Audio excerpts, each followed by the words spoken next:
Nama saya Dia Permatasari, NIM 511201310.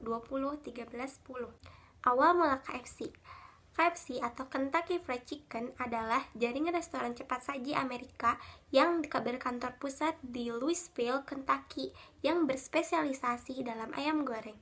Ini adalah jaringan restoran terbesar kedua di dunia diukur berdasarkan penjualan setelah McDonald dengan 22.621 lokal secara global di 150 negara pada Desember 2019.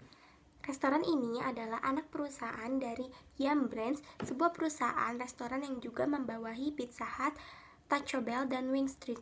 KFC didirikan oleh Kolonel Harlan Sanders, seorang pengusaha yang mulai menjual ayam goreng di pinggir jalan di Corbin, Kentucky selama depresi hebat.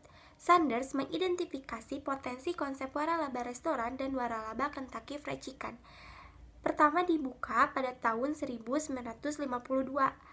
KFC mempopulerkan ayam di industri makanan cepat saji, mendiversifikasi pasar dengan menantang dominasi yang mapan dari hamburger. Dengan menyebut dirinya Kolonel Sanders, Harlan menjadi tokoh terkemuka sejarah budaya di Amerika, dan citranya tetap banyak digunakan dalam iklan KFC hingga hari ini. Namun, ekspansi perusahaan yang cepat melebihi Sanders yang sudah tua, dan dia menjualnya pada kelompok investor yang dipimpin oleh John Y. Brown Jr. dan Jack C. Massey pada tahun 1964. Produk asli KFC adalah potongan ayam goreng dibumbui dengan resep Sanders dan 11 bumbu dan rempah-rempah. Konstituen resep adalah rahasia dagang.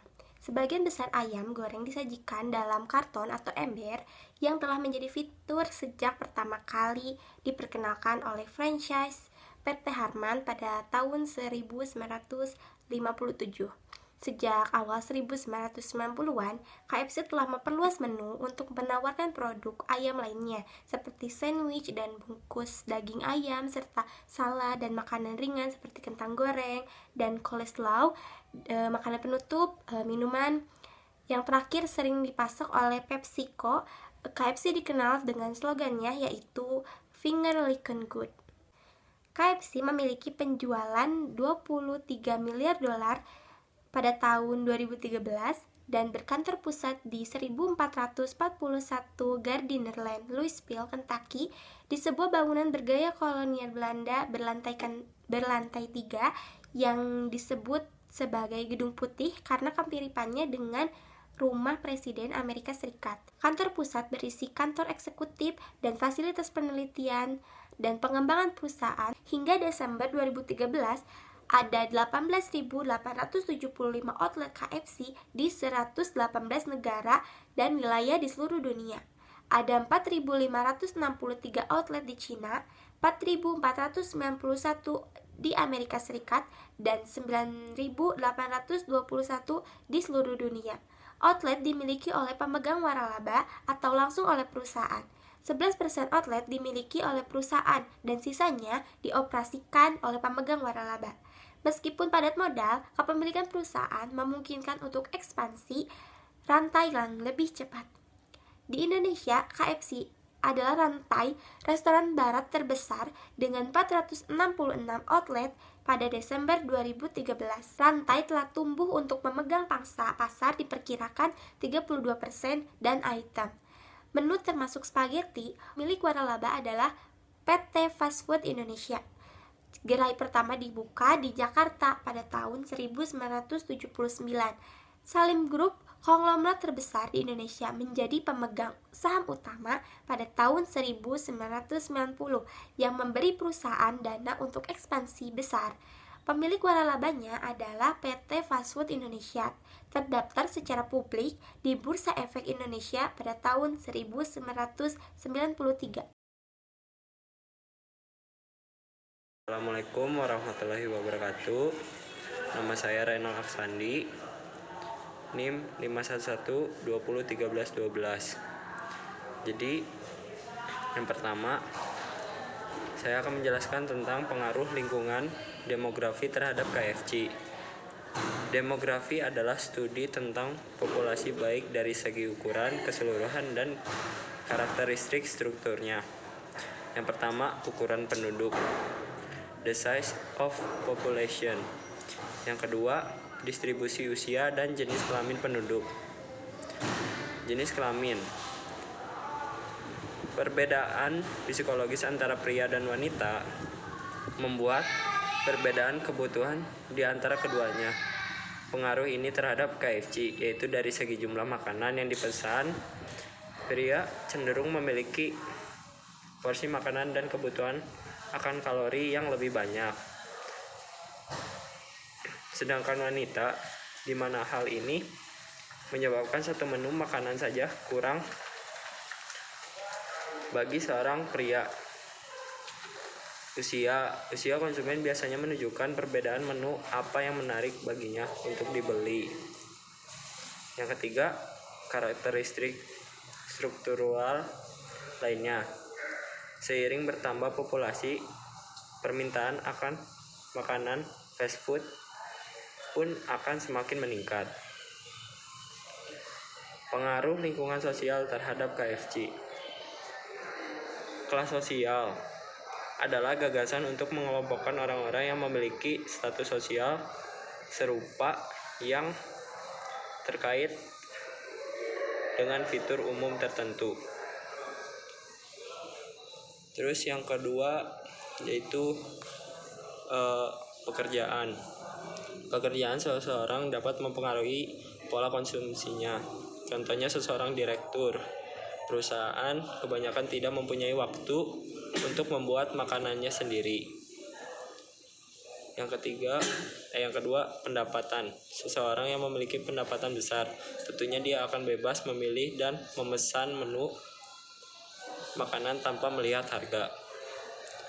Kelas sosial dan dalam melakukan keputusan pembelian berpengaruh terhadap KFC.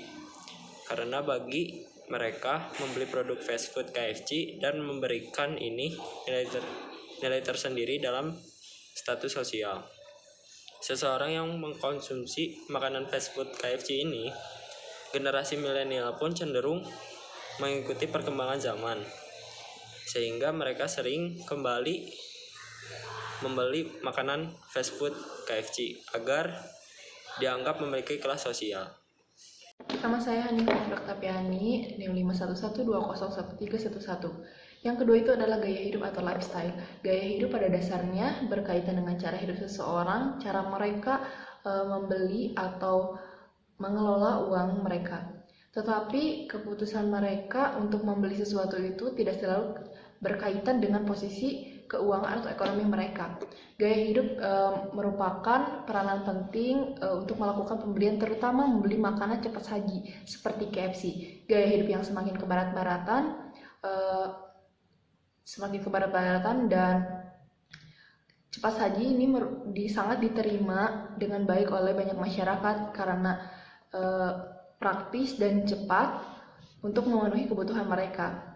Semakin banyaknya orang-orang dengan gaya hidup yang mewah, semakin banyak pula pembelian dengan cepat saji tersebut. Gaya hidup di zaman sekarang ini, anak-anak zaman sekarang sudah sangat sedikit mereka untuk membeli makanan sendiri, membeli bahan-bahan makanan sendiri, memasak sendiri, karena mereka sudah terbiasa, sudah tergantung pada makanan-makanan cepat saji dengan cara membeli pesan dengan online. Kan sekarang banyak sekali ojek online, GoFood dan lainnya. Yang ketiga itu pengaruh sosial lainnya. Jadi pengaruh tersebut mencakup berbagai macam individu, kelompok yang berhubungan dengan kita selama hidup dan yang mempengaruhi sikap, nilai, pendapat dan perilaku kita. Yang terutama itu pengaruh dari keluarga, teman, kerabat dan lainnya. Contohnya nih, dalam keluarga itu tidak semua orang tua, terutama ibu, memiliki memiliki waktu untuk bisa memasak sendiri di rumah. Ada yang sibuk kerja atau sibuk dengan hal lainnya. Hal itu menyebabkan peluang mereka untuk membeli makanan cepat saji seperti KFC begitu banyak gitu kan. Dengan begitu kebiasaan si orang tua yang selalu membeli makanan cepat saji itu akan berpengaruh kepada anaknya. Mereka akan terbiasa memakan makanan yang instan gitu. Dan contohnya lagi dalam pertemanan, dapat dilihat dari teman sebaya yang ketika kita main dan mereka selalu mengajak ke tempat-tempat makanan cepat saji seperti KFC. Itu membuat seseorang menjadi kebiasaan dan setiap kali bermain akan mencari tempat-tempat yang cepat saji. Beda ceritanya dengan zaman yang dulu. Yang selanjutnya adalah pengaruh lingkungan budaya terhadap KFC. Istilah budaya mengacu pada nilai, norma, kepercayaan, sikap, adat istiadat, sistem, dan artefak yang diwariskan dari generasi ke generasi selanjutnya melalui proses sosialisasi. Dan akibat kebudayaan modern ini, banyak sekali orang-orang yang membeli sesuatu itu bukan dibutuhkan atau untuk dinikmati apa yang mereka beli, tetapi mereka beranggapan bahwa jika saya sudah membeli barang-barang ini, saya sudah menjadi orang yang tren atau modern. Dan generasi muda zaman sekarang juga lebih sering menghabiskan waktunya di kafe, di mall, atau makan makanan ala-ala barat, cepat saji termasuk KFC juga. Mereka merasa ada yang berbeda ketika mereka makan di tempat yang elit tersebut, karena mereka merasa, oh saya udah menjadi orang yang tren, tidak ketinggalan zaman dan tidak kuno. Dan ada juga orang yang berpersepsi bahwa orang-orang yang belum pernah makan di makanan cepat saji, makanan modern seperti itu, mereka adalah orang yang kuno dan ketinggalan zaman. Perkenalkan, nama saya Lita Kamalningrum dengan NIM 51112013009. Di sini saya akan menjelaskan tentang pengaruh lingkungan teknologi terhadap KFC. Menurut Basus Swasta, tahun 1972, teknologi adalah ilmu pengetahuan yang mempelajari manfaat di bidang manufaktur dan industri. Teknologi juga termasuk cara pelaksanaan atau metode-metode baru dalam suatu pekerjaan, meliputi mendesain, menghasilkan, menerapkan, atau menjual barang dan jasa. Teknologi memiliki pengaruh yang sangat besar pada dunia bisnis di semua bidang. Hal ini berpengaruh penting pada tingkatan jenis investasi yang terjadi dalam suatu perekonomian dan laju pertumbuhan ekonomi. Teknologi memiliki peranan yang sangat penting dalam suatu perusahaan. Dengan adanya teknologi, segala sesuatu akan lebih mudah untuk dilakukan untuk perusahaan. Restoran fast food KFC ini merasakan bagaimana pengaruh teknologi. Contohnya, yang pertama, pelayanan. Adanya pelayanan, pembaharuan sistem informasi manajemen yang kali ini mengandalkan teknologi sebagai dasar penyelesaian masalah. Kinerjanya yang handal dan cepat dibandingkan menggunakan sistem kuno atau manual, yakni menggunakan keahlian manusia. Menjadikan teknologi ini mempermudah restoran fast food KFC dalam melayani konsumennya dengan adanya peningkatan pelayanan, di mana hal ini dapat menarik perhatian konsumen kembali, bahkan menyarankan keluarga atau kerabatnya untuk makan di KFC karena merasa puas akan pelayanannya. Bisa dilihat juga dari sistem fast food, yaitu makanan yang harus selalu tersedia dalam keadaan hangat dengan penyajian yang cepat. Oleh karena itu, dengan adanya teknologi menggunakan keahlian manusia dapat memberikan pelayanan yang memuaskan konsumen. Yang kedua, ada pemasaran. Lewat aplikasi media sosial yang ada di dalam teknologi ini menggunakan restoran fast food dalam memasarkan produknya kepada konsumen dengan menggunakan sistem pemasaran lewat media sosial juga dapat meningkatkan kualitas pelayanan. Kita dapat membeli KFC kapan saja. Dilanjut, ada pengaruh lingkungan etis terhadap KFC. Yang pertama, ada faktor etika. Perusahaan semakin berada di bawah tekanan untuk mengadopsi sikap yang lebih bertanggung jawab secara sosial terhadap bisnis dengan memperhatikan kondisi pekerja, keamanan, dan kualitas produk, serta iklan yang jujur. Etika bisnis dan tingkat tanggung jawab perusahaan menjadi perhatiannya di sini. Yang kedua, ada etika usaha. Etika usaha adalah suatu sistem norma di dalam perusahaan yang wajib untuk selalu dipatuhi oleh segenap karyawan dan manajemen dalam hubungannya dengan lingkungan usaha. Etika usaha perusahaan adalah sebagai berikut. Yang pertama, melaksanakan hubungan bisnis dengan tingkat kejujuran, keadilan, dan integritas yang tinggi. Yang kedua, mematuhi hukum dan peraturan perundang-undangan yang berlaku bagi perusahaan.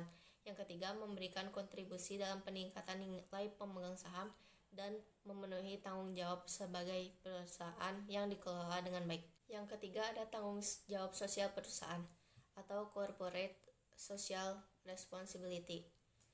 Tanggung jawab sosial perusahaan maksudnya adalah bahwa perusahaan harus bertanggung jawab terhadap semuanya, terhadap semua tindakannya atau aktivitasnya yang berdampak pada manusia lain serta masyarakat dan lingkungannya, khususnya masyarakat yang berada di sekitar perusahaan tersebut berada. Assalamualaikum warahmatullahi wabarakatuh. Nama saya Winda Amelia dengan NIM 51112011308. Di sini saya akan melanjutkan materi tentang pengaruh lingkungan etis terhadap bisnis KFC. Nah, di sini ada etika usaha. Saya akan membacakan beberapa etika usaha. Yang pertama, melaksanakan hubungan bisnis dengan tingkat kejujuran, keadilan, dan integritas yang tinggi. Nah, misalnya nih, kita itu akan mengiklankan suatu produk baru atau menu baru di dalam KFC. Nah, apa yang kita iklankan itu harus sesuai dengan apa yang akan didapatkan oleh konsumen. Misalkan kalau misalnya di iklan tersebut kita mendapatkan nasi kentang ayam, berarti pas konsumen membeli itu ya konsumen juga mendapatkan nasi kentang ayam gitu. Tidak kurang dan tidak lebih. Kemudian yang kedua, mematuhi hukum dan peraturan perundang-undangan yang berlaku bagi perusahaan. Yang ketiga, memberikan kontribusi dalam peningkatan nilai pemegang saham dan memenuhi tanggung jawab sebagai perusahaan yang dikelola dengan baik. Yang keempat, mengungkapkan informasi secara transparan, tepat waktu, terkini, dan akurat kepada pihak-pihak yang berkepentingan jika diperlukan. Kemudian juga ada etika kerja. Nah, etika kerja ini tuh wajib dilakukan atau dijalankan oleh seluruh anggota karyawannya, juga oleh manajemen perusahaannya. Nah, di sini tuh ada selalu mematuhi dan melaksanakan petunjuk dan instruksi yang diberikan oleh pimpinan, memastikan semua aktiva perusahaan dipelihara dengan baik, melindungi data dan informasi rahasia perusahaan, mengawasi kebersihan di lingkungan kerja, menjaga hubungan kerja antar departemen dan antar fungsi yang baik dalam setiap aspek di perusahaan, menjaga kualitas layanan, memberikan produk berkualitas kepada pelanggan, dan memastikan Change Management System atau CMS selalu dilaksanakan di semua restoran, jujur dan bertanggung jawab dalam berhubungan dengan semua pihak, baik pihak internal maupun eksternal perusahaan, dan yang terakhir selalu menjalankan setiap tugas dengan integritas dan kedisiplinan yang tinggi.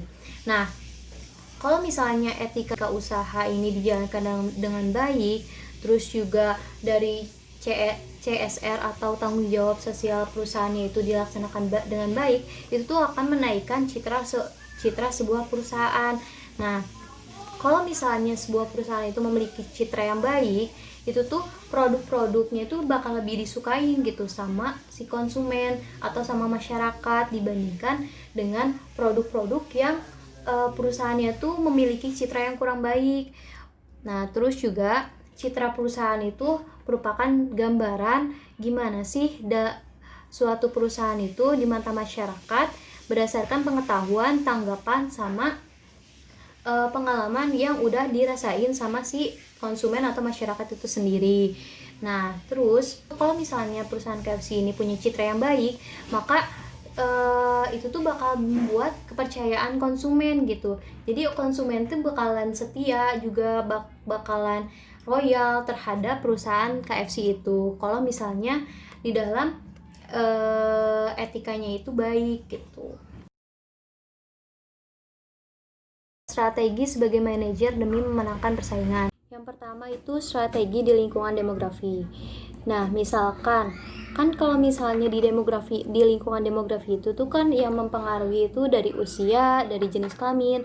Nah, dari situ tuh kita bisa membuat beberapa menu pilihan paket. Kalau misalnya paket kan biasanya menunya banyak, tapi harganya tuh relatif lebih murah dibandingkan kalau misalnya kita beli satu produk masing-masing satu-satu gitu kan. Terus juga kita tuh bisa kan kalau misalnya dari usia nih, dari anak-anak nih, nah kita tuh bisa membuat paket khusus buat anak-anak, dimana di dalam paket itu tuh ada hadiah atau bonus sebuah mainan buat anak-anak. Terus lalu yang kedua yaitu lingkungan sosial. Nah, di lingkungan sosial ini kan ada kelas sosial, ada gaya hidup, terus ada pengaruh dari sosial lainnya. Nah, kita itu bisa membuat strategi misalkan dari memberikan fasilitas-fasilitas yang lengkap. Contoh dari wifi gratis, terus musolanya bersih. Nah, juga kita tuh bisa membuat strategi dari desain interior si KFC tersendiri. Kita bisa membuatnya lebih kalau misalnya kata anak-anak muda zaman sekarang itu Instagramable. Di lingkungan sosial juga kita tuh bisa melakukan strategi, yaitu mengadakan promo-promo yang menarik bagi pelanggan. Terus juga kita bisa menyediakan berbagai pilihan menu makanan yang banyak. Jadi kalau misalnya kita tuh mau ke KFC nih, kita tuh nggak cuma makan itu doang gitu, nggak cuma makan ayam sama nasi doang, tapi kita juga punya menu-menu lainnya yang bisa bikin orang-orang tuh tertarik gitu buat datang lagi, buat nyobain menu-menu yang lainnya. Terus juga dari lingkungan budaya. Nah, strateginya itu kan kalau misalnya orang Indonesia nih, terutama orang Sunda, belum disebut makan kalau misalnya belum makan nasi. Nah, dari situ tuh kita bisa menyesuaikan menu makanannya tuh dengan orang Indonesia, yaitu dengan nasi gitu. Kita tuh menyediakan berbagai macam pilihan nasi gitu. Bisa nasi merah bagi orang yang diet, terus nasi kuning, nasi uduk, terus ada nasi putih biasa dan banyak lainnya. Terus juga dari lingkungan teknologi. Nih, dari lingkungan teknologi. Di dalam teknologi kan pasti ada media sosial nih. Hampir semua orang tuh pasti punya media sosial. Nah, kita juga KFC gitu ya. KFC bisa membuat akun-akun resmi KFC di sosial media gitu, di berbagai sosial media. Nah, dengan itu KFC itu bisa lebih gampang gitu, lebih gampang dalam memberikan atau menginformasikan ada promo apa atau sebagainya. Terus juga bisa dari pelayanannya, misalnya kalau misalnya ada yang komplain atau apa, nah dari situ tuh pelanggan atau konsumen tuh bisa lewat situ, lewat akun itu gitu, akun media sosial KFC yang resmi itu. Terus juga kita mau naikin target pasar, atau kita mempunyai produk baru nih, biar orang-orang tahu tuh gimana sih, kita tuh bisa menjalin kerjasama dengan berbagai artis-artis beberapa media sosial. Nah, contohnya nih, di media sosial YouTube ada YouTuber, terus di media sosial Instagram ada selebgram. Nah, dari kedua ini tuh kita tuh bisa menjalin kerjasama gitu. Kita memberikan royalti kepada mereka, sedangkan mereka membuat konten-konten seputar KFC gitu. Nah, yang terakhir ini ada dari lingkungan etis. Nah, kan sebelumnya udah dijelasin nih, kalau misalnya etika usaha sama kegiatan CSR atau tanggung jawab sosial perusahaan itu berpengaruh terhadap citra perusahaan. Di sini tuh untuk mendapatkan etika usaha yang bagus, kita tuh bakal mengadakan pelatihan bagi karyawan-karyawan. Dari situ tuh karyawan-karyawan tuh bisa mendapatkan pelajaran gimana sih caranya melayani konsumen dengan baik gitu. Terus juga kita tuh bisa melaksanakan berbagai macam kegiatan CSR atau tanggung jawab sosial perusahaan. Nah, ini tuh KFC sendiri sudah melakukan berbagai macam kegiatan KSR. Contohnya pada tahun 2010 KFC itu ada KFC Go to Organic, terus juga ada KFC Go Green, terus juga waktu itu KFC bekerja sama WRP, terus sama lembaga kesehatan cuma-cuma, dan masih banyak lagi kegiatan lainnya. Kemudian yang terakhir ada sebuah quotes dari Colonel Sanders, yaitu satu yang harus selalu kita ingat, kalau misalnya setiap kegagalan itu bisa jadi batu loncatan kita untuk menjadi lebih baik lagi. Sekian dari kelompok kami, mohon maaf apabila ada kesalahan. Wassalamualaikum warahmatullahi wabarakatuh.